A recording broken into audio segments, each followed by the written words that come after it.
Hey guys, good morning from Fern Forest. Been getting a lot of requests about how do you guys live off grid. As you can see, coming in the front of our house, have no power lines. And on top of that, we really don't want them. So everything's solar powered. We got solar power on the roof. And let me just show you how things kind of work around here a little bit. Let's head this way. By the way, these are a jabuticaba tree there, and one right here. That produces supposed to be a very tasty fruit. But let me walk you around here. We do water catchment system. So if you look up here, our gutter runs down into this tank right here, and the water's stored. And we treat it once a month. We get so much water here that this tank, it's not even in use. We have it shut off. And if you come over here, here's our main tank. It's a 3,000 gallon tank, and it's always full. We get so much rain here. So what we do is we treat that once a month.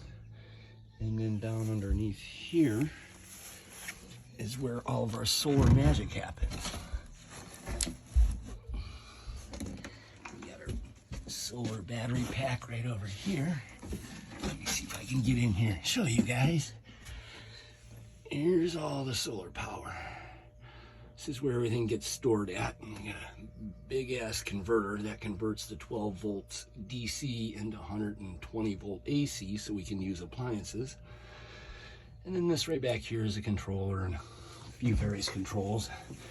Still got to figure out how all this stuff works. And then if you look up over here, that real long stainless steel tube is a UV water filter.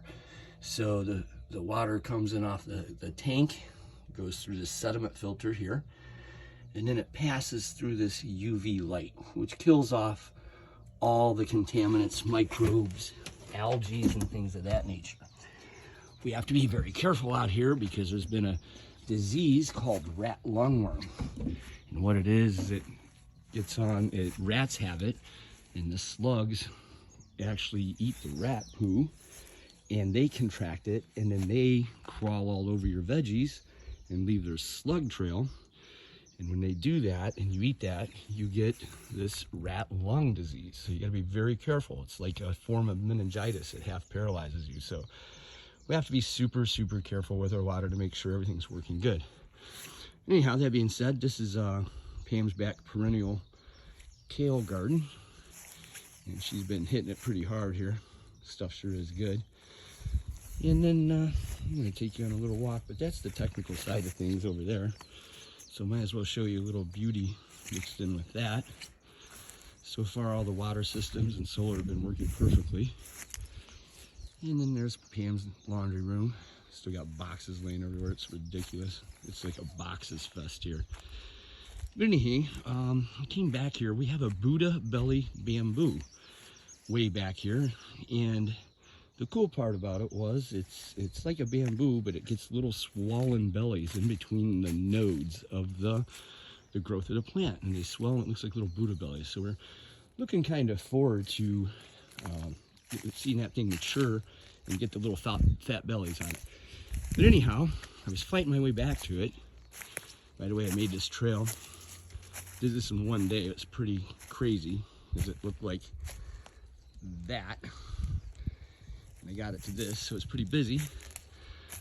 But the reason I made this trail, I made it for Pam, because I came across this beautiful tree when I was trampling through trying to find the Buddha bamboo. And I came in from right over there by that banana and trekked all through this.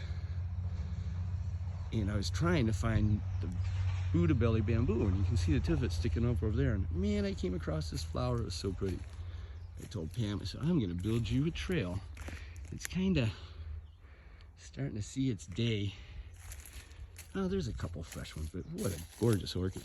This thing's literally, it's a straight stretched out arm, so it's shoulder high. What a gorgeous plant. I couldn't wait to bring Pam back and show her. But anyhow, here's our Buddha belly bamboo.